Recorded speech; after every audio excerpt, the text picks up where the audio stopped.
bukan lagi duit. Nah kalau kamu sehat nih, apa keinginanmu? Jawabannya ingin baik, ingin melakukan taat. Mulai sudah ada rasa penyesalan bagi si Garing. Namun cara yang kedua nih kada mampan juga. Cara yang ketiga, datangi orang sakarat. Datangi orang sakarat, hadapi orang yang menghadapi sakaratul maut. Hadapi. Ini cerita Imam Hasan Al-Basri. Beliau yang sudah Masya Allah zuhudnya, waraknya, alimnya Masya Allah. Itu saja beliau mengatakan, ketika aku berangkat dari rumah dalam keadaan muka yang begitu ceria untuk mendatangi saudaraku yang sedang sakarat. Setelah aku sampai di rumahnya dan aku melepaskan kepergiannya, artinya aku menemui keadaannya saat itu, saat dia meninggalkan ini dunia. Melihat mulai sakarat sampai meninggal dunia, Imam Hasan Al-Basri menyaksikan langsung. Balik-balik dari tempat itu, keceriaan mukaku mulai hilang. Rasa takutku semakin mendalam. Begitu ngerinya keadaan sakaratul maut. Padahal aku tahu orang yang kuhadapi ini, yang sakaratul maut ini orang baik. Orang baik saja seperti itu, kata Imam Hasan Basri. Sakaratul mautnya begitu terlihat melelahkan, begitu terlihat sakitnya. Itu jasad merasakan dilepaskan oleh Allah antara ruh dengan jasadnya. Melihat keadaan orang sakaratul maut, merubah keadaanku yang tadinya berangkat ceria, pulang-pulang aku sudah mulai tidak ceria. Hambar lawan dunia. Hambar lawan dunia, Pak. Mun kada kawa juga dapat nasihat dengan cara yang ketiga, cara yang keempat. Rancaki maelangi kuburan. Rancaki maelangi kuburan. Kalau bisa jaga kubur sekali-kali. Ya, jaga kubur tuh. Ya, kan kita biasa mau upah orang jaga kubur lah. Nah, sekali-kali pian jaga kubur. Rasakan semalaman di kuburan, baca Quran di situ. Di mana di situ kuburan aja, kada ada rumah. Pekuburan. Di situ pian baca Quran.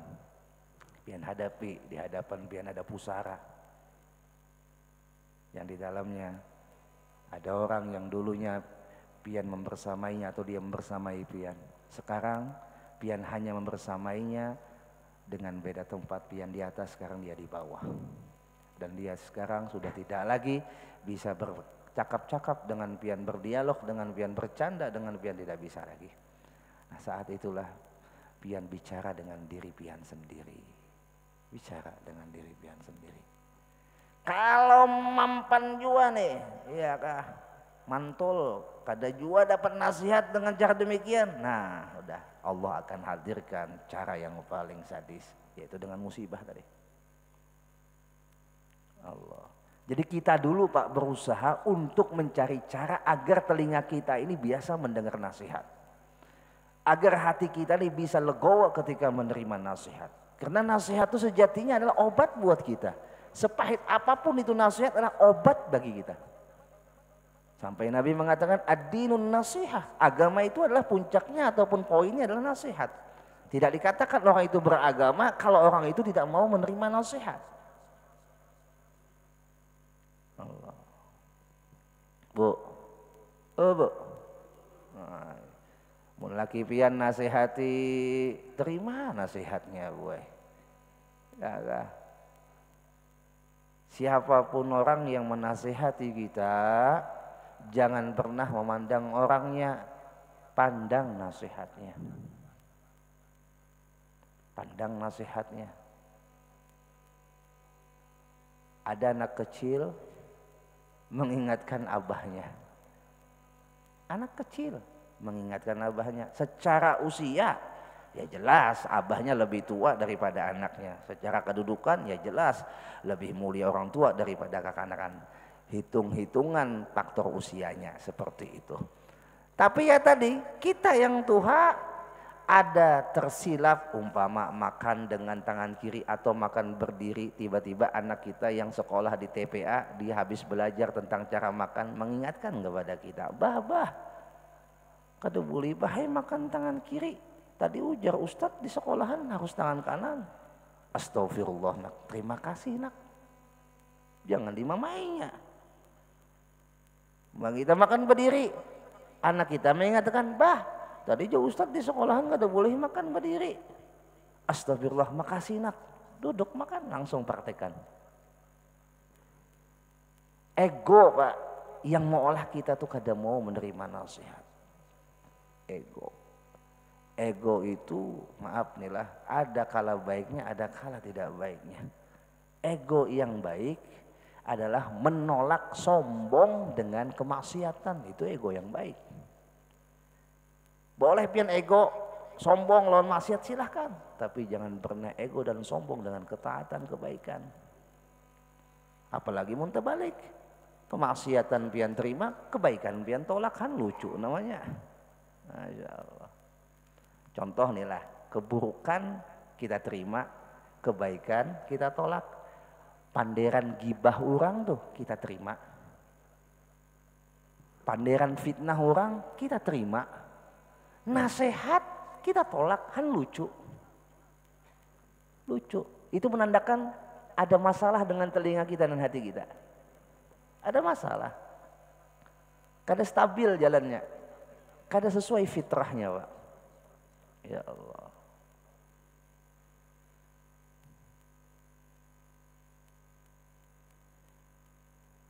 Satu minggu saja tuh kita nggak dapat nasihat Pak, hati kita nih mulai berkaras. Apalagi mun berbulan-bulan kada mau mendengar nasihat, karas Pak hati. Sahabat-sahabat Nabi itu kurang apa ilmunya? Karena setiap hari sudah melihat Nabi, tapi tetap mereka duduk di dalam kajian-kajian yang diadakan Nabi. Dan kadang-kadang mereka datang kepada Nabi apa dengan bahasa ausini,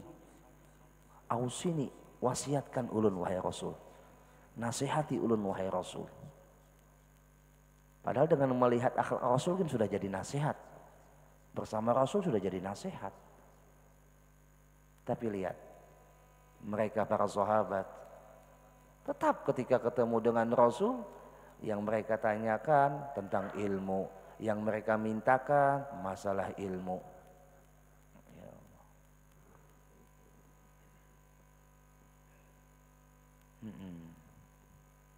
Kita tuh palah datang ke Tuan Guru, biasanya yang kita minta amalan untuk menyelesaikan musibah. Tapi kita kada pernah minta amalan, bukan kada pernah sih ya, ada aja, cuman jarang sekali kita minta amalan untuk menyelesaikan masalah pada diri kita. Kita kancak minta amalan untuk menyelesaikan musibah kita. Umpama datang menceritakan tentang anak nakal, datang menceritakan tentang barang hilang, ya kan? Itu musibah semua itulah, musibah berupa ujian, teguran.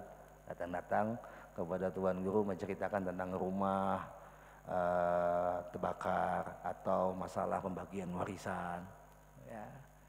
Tapi ada enggak, ya kan? Ataupun sering enggak kita datang ke Tuan Guru minta nasihat gasan diri kita, minta nasihat gasan diri kita? Jarang Pak, jarang. Datang sama Tuan Guru, maaf Guru, minta halan dari dong ganggu pian, ulun nih nah butuh nasihat pian. Ujar gurunya, apalagi dinasihati kami sudah baik. Wah ya lah. Ujar gurunya nih, kada guru kada ada yang sempurna. Ulun nih hendak minta nasihat pian, apalah acara pian aja nasihati ulun. Oh ini yang jarang Pak, jarang ditemukan oleh para guru. Ketika datang orang ke rumahnya minta yang ini jarang. Sedangkan dulu para sahabat apabila datang kepada Rasul mintanya untuk menyelesaikan diri. nasihati ulun, wasiati ulun. Ya, Allah. Kan bahasa sahabat tuh alimni, ausini. Itu bahasa sahabat ketika bertemu Rasul. Ajarkan ulun, wasiatkan ulun, nasihatkan ulun. Masya Allah. Bapak Ibu jamaah yang dimuliakan oleh Allah. Jadi ketika Allah hadirkan nasihat berupa musibah kepada kita, tidak lain tujuannya juga untuk kebaikan kita. Yaitu supaya kita jangan berlarut cinta dengan dunia. Sebelum kita melepaskan ini dunia, sebelum kita meninggalkan ini dunia, Allah memberikan cara dengan kita memahami apa itu dunia agar kita tidak lagi mencintai dunia, dan setelah datang kematian kita akan meninggalkan dunia tanpa beban. Tanpa beban. Kan udah sampaikan berkali-kali di dalam majelis yang mulia ini, mun hendak matinya sakit gampang Pak. Cintai ya dunia ini berlebih-lebihan, cintai ya. Karena pian akan merasakan sakitnya dipisahkan dengan dunia. Kenapa? Karena pian sudah cinta mati lawan dunia. Kayak orang cinta-cintaan dipisahkan, sakit Pak. Sakit. Wah, dihanggus, dipisahkan. Pian lagi sayang lawan bini, datang kuitan pian, dipisahkan pian, oh sakit Pak. Ya lah. Jadi sebelum datang perpisahan dengan dunia, Allah ingin buat kita itu jangan cinta dengan dunia. Supaya kita meninggalkan dunia dengan santai tanpa beban. Allah. Ya Allah. Kan udah disampaikan pada pertemuan yang telah lewat juga bahwasanya kita pahami dunia ini murah, bahkan saking murahnya orang bungul pun bisa mendapatkan dunia. Kan sampaikan sudah, biarlah paham dunia. Saking murahnya dunia ini, orang bungul pun bisa mendapatkan ini dunia. Saking murahnya dunia, orang kafir pun bisa mendapatkan ini dunia. Saking murahnya ini dunia Pak. Tapi saking mahalnya surga. Tidak semua orang yang bisa masuk surga. Orang kafir nggak bisa. Qul hal yastawil ladzi qul hal yastawil ladzina ya'lamuna wal ladzina la ya'lamun. Ujar Allah, katakan wahai kasih Muhammad, apakah sama orang yang berilmu lawan orang yang kada berilmu? Jawabannya tidak sama. Yang membedakan di sini bukan kita, Allah. Orang yang berilmu lawan kada berilmu, jauh Allah kada sama. Ya. Tapi kalau untuk dunia, orang berilmu kada berilmu sama mereka mendapatkannya. Menunjukkan apa? Dunia murah. Dunia murah Pak. Allah Allah. Yang mahal itu yang kada kawa dibeli walaupun banyak duitnya. Nah itu kada kawa dibeli, itu yang mahal. Kesehatan, umur, nah itu kada kawa dibeli dengan duit. Kalau sehat ini bisa dibeli dengan duit, maka tidak ada orang kaya yang sakit di dunia ini. Ya kan? Kalau kesempatan itu bisa dibeli dan hingga ia bisa kembali lagi, maka tidak ada orang yang menua di hari ini. Nah, kalau sudah nggak bisa dibeli, Pak, itu mahal. Nah, kalau masih bisa dibeli, walaupun semahal apapun masih bisa dibeli, murah itu Pak, murah. Allah. Kalau iman pian tuh bisa dibeli oleh dunia, murah berarti pian, memurahkan iman pian, artinya melecehkan iman pian. Kenapa bila sudah bisa ditukar jual, itu menunjukkan kemurahannya. Yang menunjukkan mahal tuh yang nggak bisa dijual belikan, itu mahal. Allah. Apa ibu jamaah yang dimuliakan oleh Allah. Orang yang kadang mau menerima nasihat, orang yang kadang mau mengambil nasihat, baik dengan cara dia berikhtiar, dengan menuntut ilmunya, atau dengan mencari cara dengan datang ke rumah sakit, melihat orang garing, melihat orang sakarat, sampai melihat orang meninggal, sampai melihat orang yang ada dalam kubur, menjadikan nasihat